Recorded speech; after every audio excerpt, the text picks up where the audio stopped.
So for this section, we're going to be going over some antibiotics. They actually didn't go over all the antibiotics. They only went over ones that can cover pneumonia and the different sexually transmitted diseases. And the dosing I'm going to go over is more IV dosing because where I'm at a hospital at the moment, I kind of want to focus on that. This first class here is macrolides. They work by binding to the 50S ribosomal subunit. There's azithromycin, Zithromax, 250 to 500 milligrams daily IV, and that's pneumonia dosing.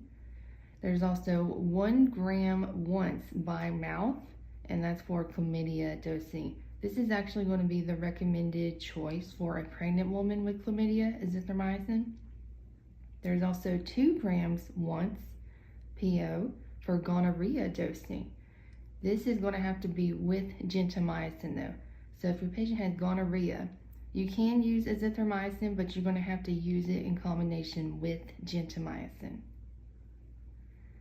You want to make sure the GFR is greater than 80 milliliters per minute. That's when it wouldn't need any renal dose adjustment. Don't use in jaundice or hepatic dysfunction, and it does not require refrigeration for the suspension, and there's also an ophthalmic solution that doesn't require refrigeration. There is actually less drug interactions with this azithromycin compared to the others in its class. We have clarithromycin, Biaxin. It has a liquid version but not an IV form, so I didn't include dosing. Creatinine clearance less than 30 milliliters per minute is going to need a dose reduced by 50%. You want to avoid QT prolongation, arrhythmias. You do not have to refrigerate the suspension form of clarithromycin. Last up here we have erythromycin, erythromycin. It's 15 to 20 milligrams per kilogram per day IV every 6 hours with a max of 4 grams a day, and that's for pneumonia.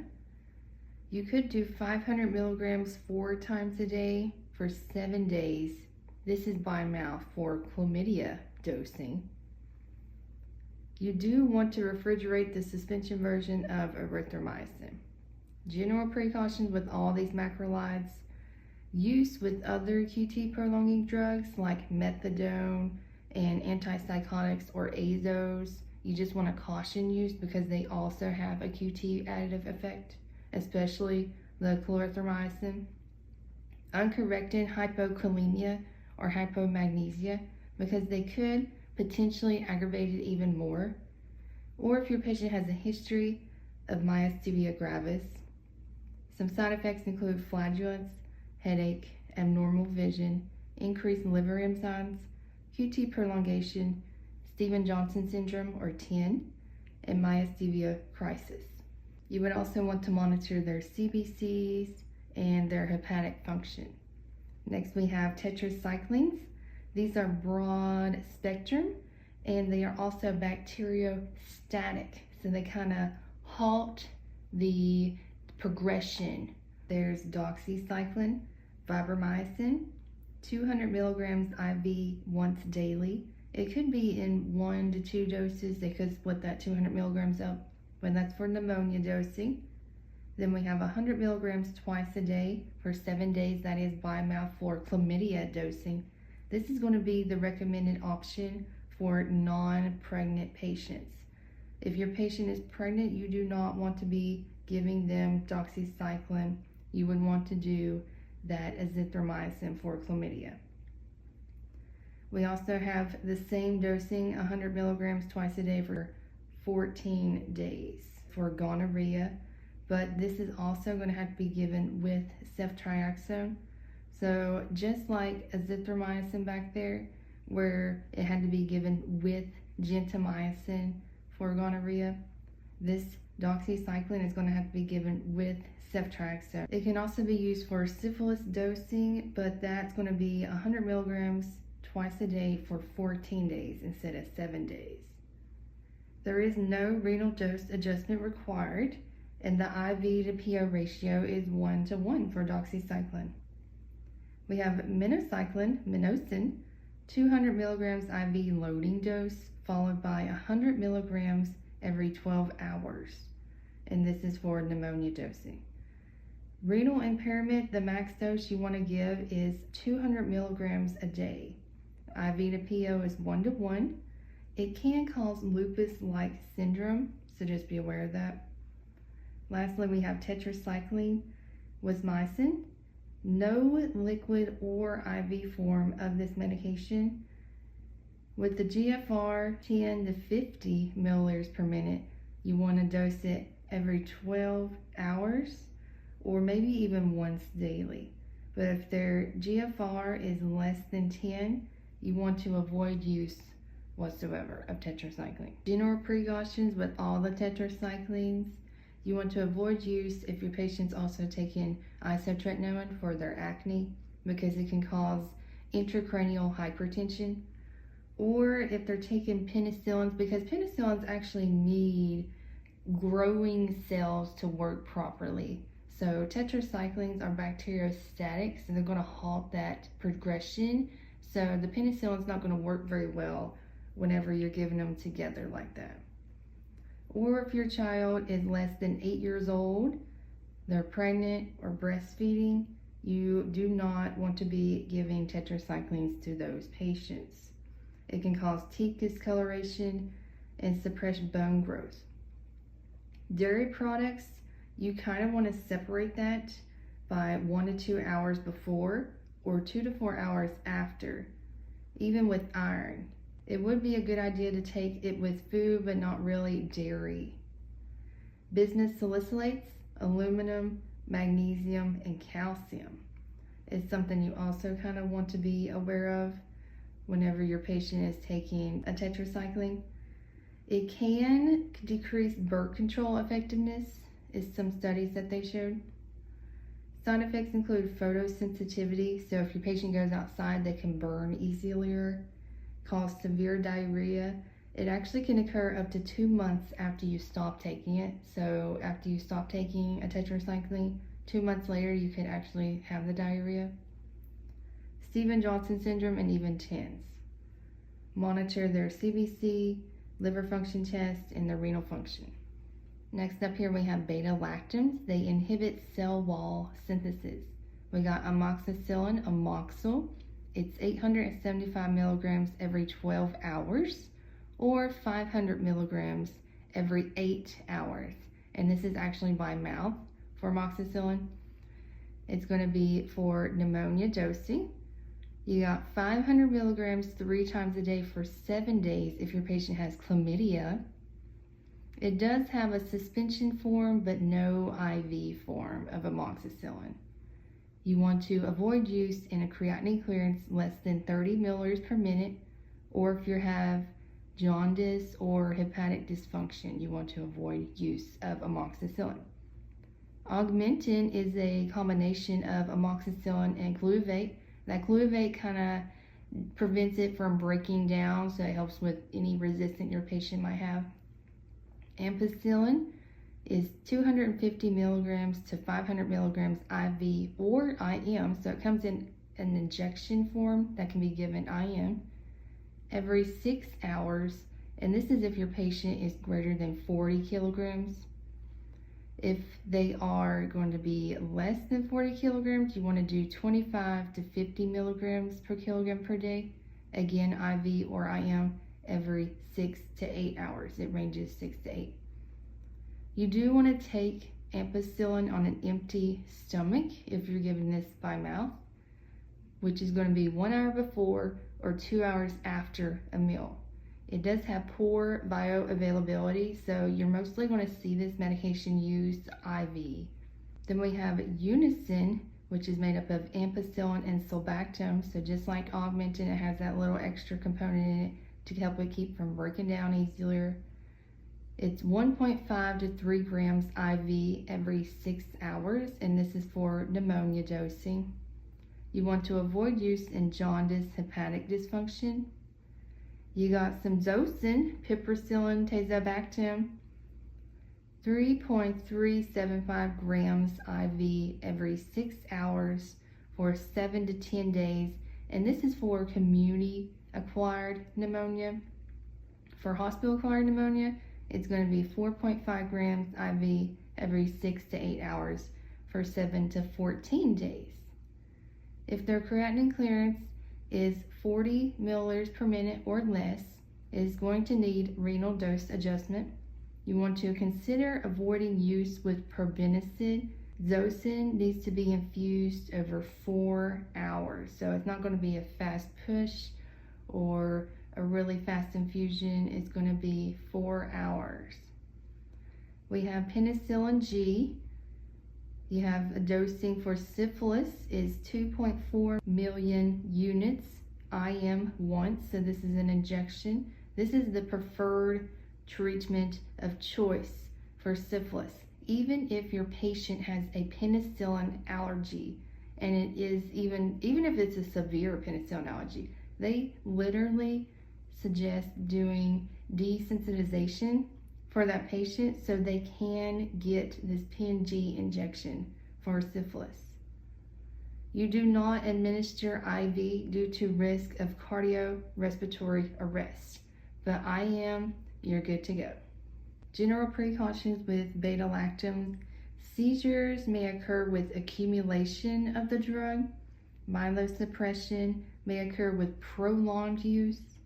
Decreased effectiveness of birth control has been shown kind of with beta-lactams, and the suspension versions will need to be refrigerated. So amoxicillin, you want to keep in the refrigerator. Augmentin, also refrigerate whenever you're giving your patients these little mixes and they're for their little baby, and you're going to tell them to keep it in the refrigerator. Side effects include anaphylaxis, hemolytic anemia, Stevens-Johnson syndrome, even TENS, increased liver enzymes. You want to monitor their CBC, their liver function test, if they're going to be using it more prolonged, not really so much if it's just like for a few short days, and also their renal function. Next up here we have all the cephalosporins. They work by inhibiting cell wall synthesis, just pretty similar to a beta-lactam, but these do not have effectiveness against enterococcus or atypical pathogens. For the first generation, you got two options here, cefazolin and Ceft. It's 1 to 1.5 grams IV or IM given every 6 to 8 hours. This is for pneumonia.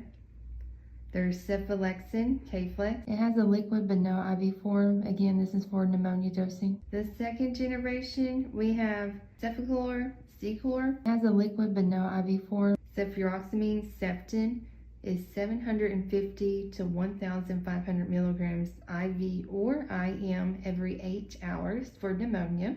You want to take with food if you're going to take it by mouth. You do want to refrigerate suspension formulations. Ceftititan, Cefatan, 1 to 2 grams IV or IM every 8 hours for 5 to 10 days for pneumonia. It can increase the risk of bleeding. It does have N-methylthiouracil side chains. That's why it can kind of increase the risk of bleeding. It does cover gram-negatives, like your bactericidal fragiles. We got ceftoxin, mefoxin. It's 1 gram to 3 grams IV or IM every 6 to 8 hours for pneumonia. It also covers gram-negatives just like the cefetitan, the bactericidal fragiles. For the third generation cephalosporins, you have a lot of options here. Ceftriaxone, Rocephin, 1 to 2 grams IV or IM every 12 to 24 hours for pneumonia. 500 milligrams IM once if your patient weighs less than 150 kilograms. If your patient weighs more than 150, it's going to be 1 gram IM once. This is for gonorrhea. This is the preferred treatment choice for gonorrhea, ceftriaxone injection. You want to make sure you avoid use in neonates if they're less than 28 days old with calcium containing IV solutions because of that salt precipitation in the lungs, kidneys, and it can also cause hyperbilirubinemia. Ceftriaxone does not require any renal dose adjustments. We have Ceftonir, Omniceft, It has a liquid but no IV form. You do not have to refrigerate the liquid suspension of Ceftonir. It usually comes in those glass bottles, and whenever you put that in the refrigerator, it kind of makes it not as liquidy. It kind of makes it more coagulated like, so it's not going to really be as fluid. So that's one reason why you don't want to put that in the refrigerator. We also have Cefixime Surprax. It does have a liquid form but no IV form. There's Cefotaxime Chloroform. It's 1 to 2 grams IV every 12 to 24 hours with a max of 4 grams a day for pneumonia. Cefodoxime Vivitin. It has a liquid but no IV form. Cefibutin Sedax has a liquid but no IV form. You want to make sure you take Cefibutin on an empty stomach if you're giving it by mouth. Ceftadoxidine Fortax. It's 1 to 2 grams IV or IM every 8 to 12 hours for pneumonia. It actually has very good Pseudomonas coverage as well. Ceftataxidine. Then we have Avaxcaz. This is a mixture of the ceftataxidine and avibractam. So it has a beta-lactam and a cephalosporin in it. It's 2.5 grams IV every 8 hours for pneumonia. And again, just like the previous one, it has pretty good Pseudomonas coverage because it literally has it in it, so that's why it has it. It also has carbapenem resistant enterobacteriase coverage, which is great. We have Zebarax. It has ceftolozane and tazobactam. So it has that beta-lactam as well as the cephalosporin. It's 1.5 grams IV every 8 hours for pneumonia. It has good Pseudomonas coverage, and it also has that carbapenem resistant enterobacteriase, so it's good for that, just like the Avcaz. The fourth generation, the only option is Cefepime Maxipine. It's 1 to 2 grams IV every 8 hours for pneumonia. It does have pretty good Pseudomonas coverage. For the fifth generation, Ceftaroline Tefloro, it's 600 milligrams IV Q12 for 5 to 7 days for pneumonia. It does actually have MRSA coverage, Ceftaroline. Whenever you're thinking of these cephalosporins, the first generation has really good gram-positive coverage, and as you keep going on down to the generations, it adds more gram-negative coverage. General precautions with these cephalosporins: if your patient has penicillin allergy, it does have a small chance of cross-reactivity. It's like less than 10%, but there's still a chance. Alcohol intake: it could cause disulfide reactions if your patient drinks alcohol while they're on this. Accumulation of the drug can cause seizures. It can cause myelosuppression as well whenever they're using this prolonged time. Side effects include renal failure, increased liver enzymes, and your Stevens-Johnson syndrome or the TIN. You want to monitor renal function, their liver function tests, and their CBC. Next we have fluoroquinolones. They work by inhibiting DNA gyrase enzyme. It's reserved for use for patients with acute exacerbation of chronic bronchitis or sinusitis. No alternative treatment option. So whenever your patient's really severe and they're presenting, this might be a good option, a fluoroquinolone. It's not going to be your number one go-to option. There's ciprofloxacin, Cipro, 400 milligrams IV every 8 to 12 hours for 7 days. That's for community-acquired pneumonia.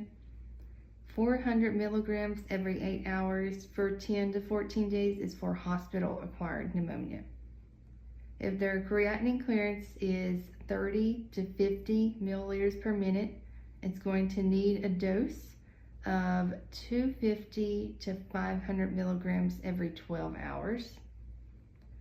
And if their creatinine clearance is less than 30 milliliters per minute, it's going to be 250 to 500 milligrams every 18 to 24 hours. You want to avoid use with tazanidine. It has an enhanced coverage for Pseudomonas. You want to take 2 hours before or 6 hours after an antacid because it does require a pretty acidic environment, as well as any iron or zinc. You want to separate that. Then there's gemifloxacin, Factive. It has no liquid or IV form. The creatinine clearance, whenever it's less than 40 milliliters per minute, it's going to need a dose of maxing at 160 milligrams every 24 hours. It does have pretty enhanced coverage for strep pneumoniae and atypical bacteria. Next is levofloxacin, Levaquin. It's 500 milligrams for 7 to 14 days, or you can do 750 milligrams for 5 days, and that's IV for community-acquired pneumonia. There's also, you can do 750 milligrams IV daily for 7 to 14 days for hospital-acquired pneumonia. If their creatinine clearance is less than 50 milliliters per minute, you're going to want to do 750 milligrams every 48 hours, or you could do 500 milligrams loading dose with 250 milligrams daily for pneumonia. It's also going to be the same for chlamydia. Those two options where you can do a loading dose and then 250 milligrams daily, or the 750 milligrams every 48 hours for chlamydia, but that's going to be for 7 days instead of 7 to 14 days. It's only 7 days for chlamydia using levofloxacin. The IV to PO ratio is 1:1. It does have enhanced coverage for strep pneumoniae and atypical bacteria, as well as Pseudomonas. You want to take 2 hours before or after antacids, iron, and zinc. So just like the ciprofloxacin, it's going to need that pretty acidic environment. Lastly, we have moxifloxacin, Avelox. It's 400 milligrams IV for 7 to 14 days for pneumonia. It requires no renal adjustment. It has the highest risk of all the fluoroquinolones to cause QT prolongation. The IV to PO ratio is 1:1. It has enhanced coverage also for strep pneumoniae, atypical bacteria, but also gram-positives and anaerobes. It's good for inter-abdominal infections because it does have that anaerobic activity.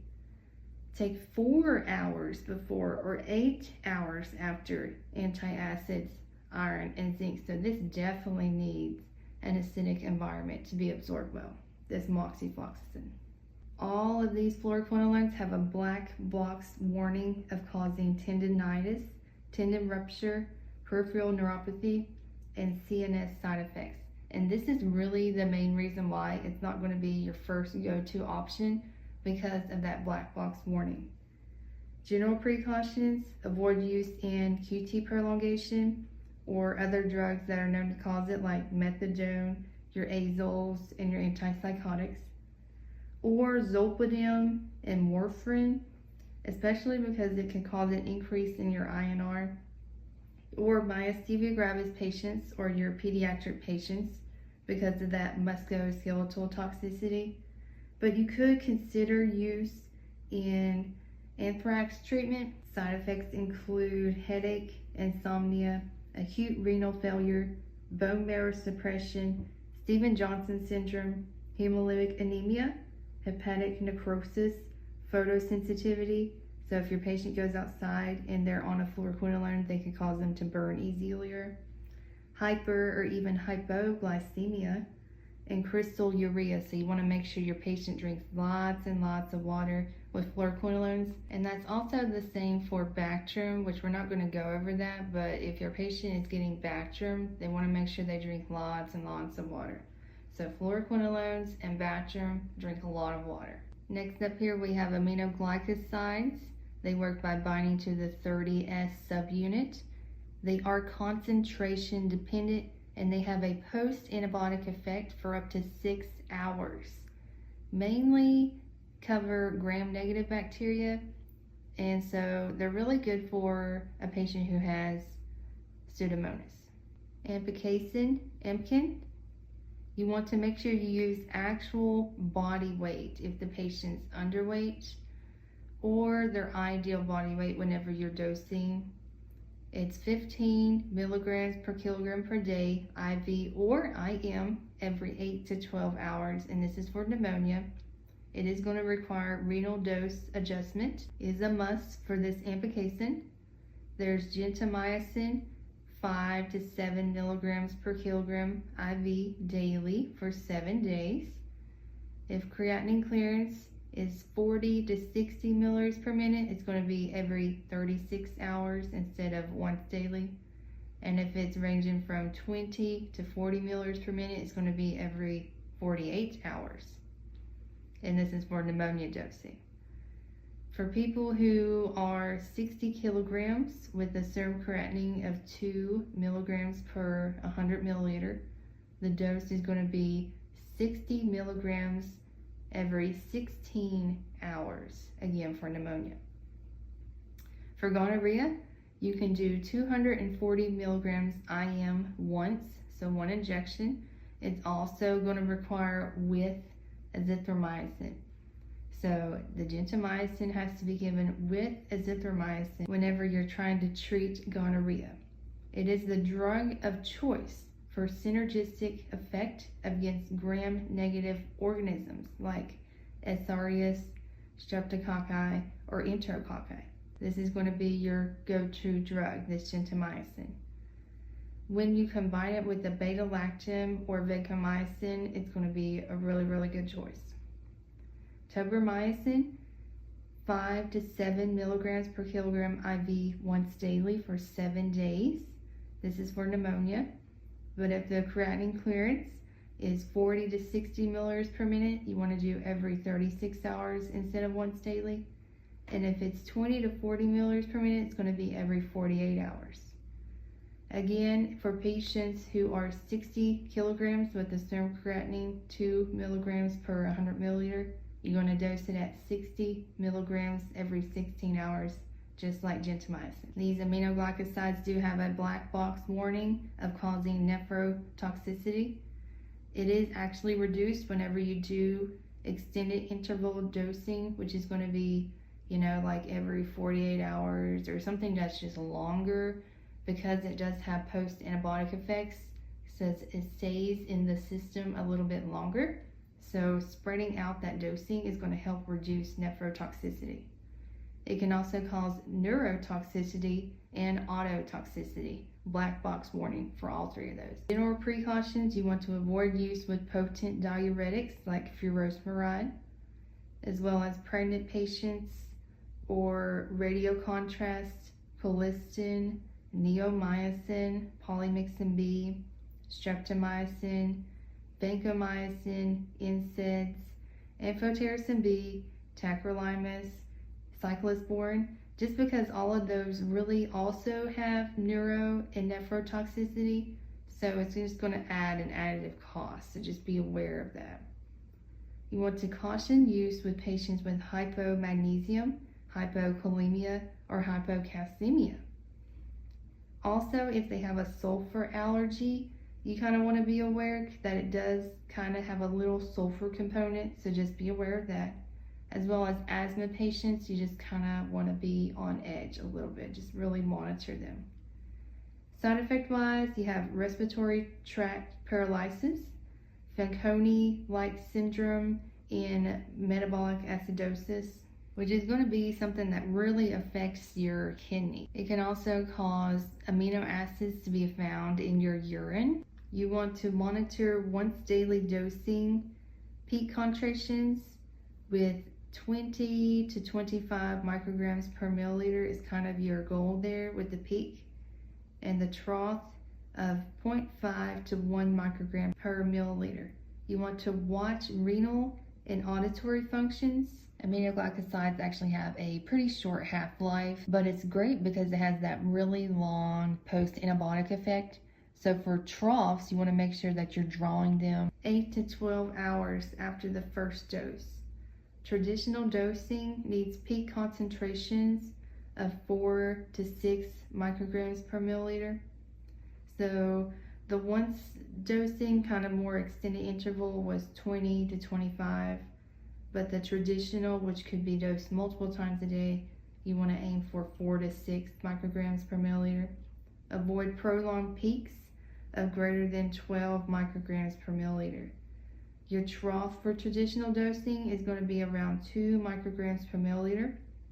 You really want to watch the patient's BUN, serum creatinine, creatinine clearance, and proteinuria. Just really watch their renal function whenever they're on an aminoglycoside. Next we have carbapenems. They inhibit cell wall synthesis of most gram-negative and gram-positive bacteria. They have no coverage for MRSA, VRE, atypical organisms, Cenotrichomonas, or C. difficile. Carbapenems are not going to help in those situations. They got them separated into 2 groups here. So group 1 consists of ertapenem in VAS. It's 1 gram IV or IM daily for 10 to 14 days. And this is for community-acquired pneumonia. If their creatinine clearance is less than or equal to 30, it's going to be 500 milligrams IV daily, with 150 milligrams needed after hemodialysis patients. And this is for community-acquired pneumonia. Ertapenem is known to cause abnormal neutrophil counts. It has very great coverage though for ESBL producing bacteria like E. coli or Klebsiella.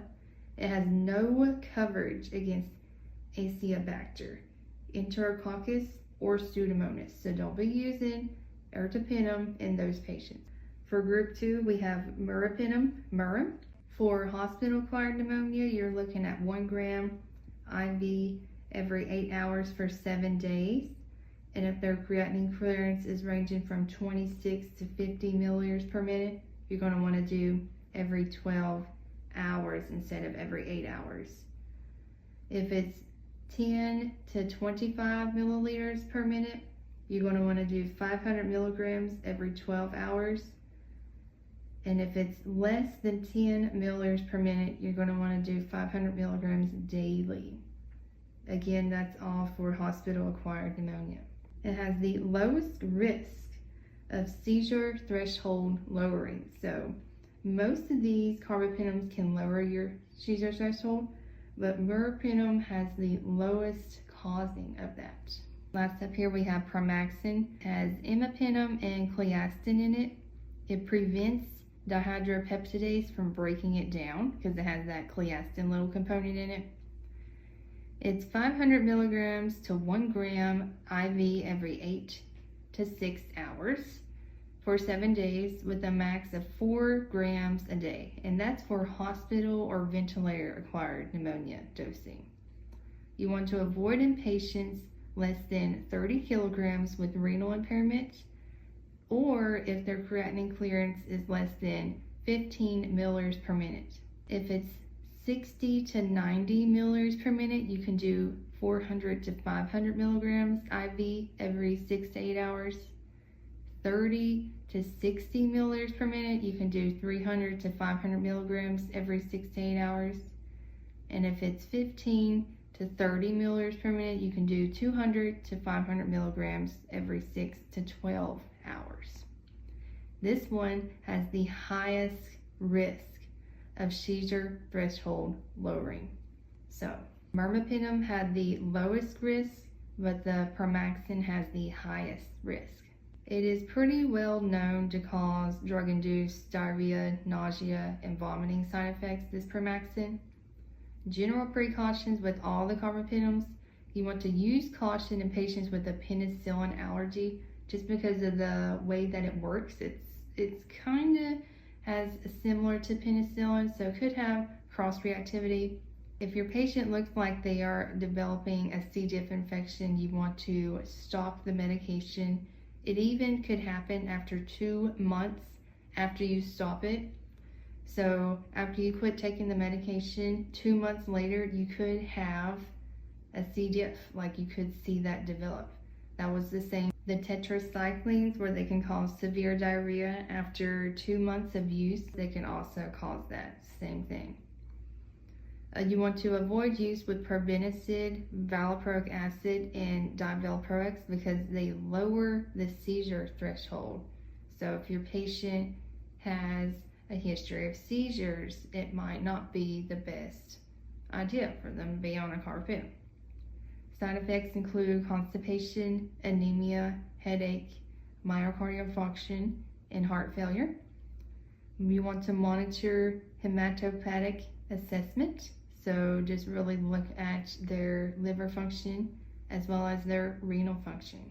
We have one option for monobactums.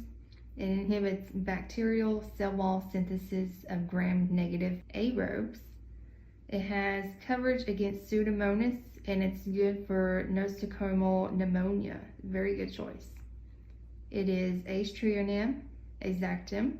It's 1 to 2 grams IV or IM every 8 to 12 hours with a max of 8 grams a day. IV is needed for a dose greater than 1 gram. So if you're trying to do a 2 gram dose, you can't really give that IM. You're going to have to do that IV. And this is for pneumonia. You can do 2 grams IV every 6 to 8 hours for Pseudomonas aeruginosa. You can do 2 grams IV every 8 hours for hospital-acquired pneumonia. If your patient has creatinine clearance 10 to 30 milliliters per minute, you're going to want to half that initial dose. If it's less than 10 milliliters per minute, you're going to want to do a fourth of that initial dose. You can add 0.125 times the dose for patients who are doing hemodialysis. General precautions: you could cause 10 in patients undergoing bone marrow transplant. If your patient has impaired hepatic or renal function, you just want to caution use. Or if they have a drug allergy, but they can actually use aztreonam in patients with severe penicillin allergies. This medication, this monobactam, is actually okay to use in those patients. Side effects include abdominal pain, elevated ALT, SGPT, and serum creatinine. It could also cause CGIF, neutropenia, pantocytopenia, or thrombocytopenia, hepatitis, ototoxicity, and nephrotoxicity. You want to monitor renal and hepatic function. Next up here we have a glycopeptide. It's going to work by aerobic and anaerobic gram-positive microbes, cell wall linking, membrane permeability, and RNA synthesis. It's going to work against all of that. It's slowly bactericidal, so it's used with other meds just mainly for MRSA coverage. It's eliminated 100% through the kidneys. This medication is more time dependent. The aminoglycosides, remember, were more concentration dependent.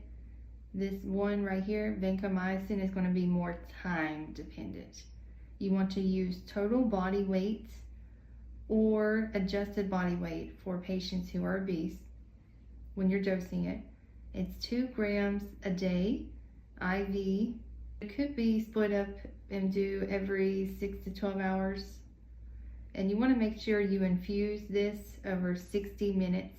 Very, very important because of this red man syndrome. More than 10 milligrams per minute whenever it's infused.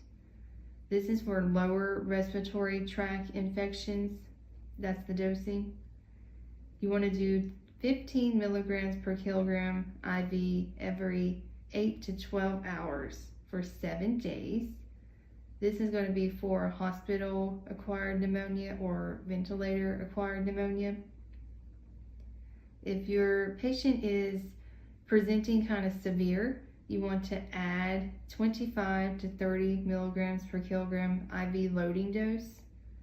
And remember, you want to do a max of 1 gram per hour for preventing that red man syndrome. General precautions: if your patient has a corn sensitivity, You want to be just conscious to that. You also want to use caution in patients with intestinal mucosa inflammation.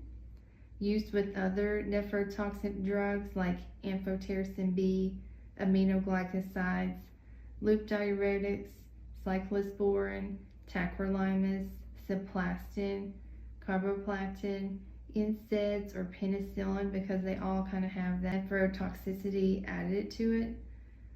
It's also ototoxicity, so drugs like aminoglycosides, loop diuretics, platinum drugs, vinca alkaloids, and NSAIDs, where they also cause ototoxicity. You also want to caution use.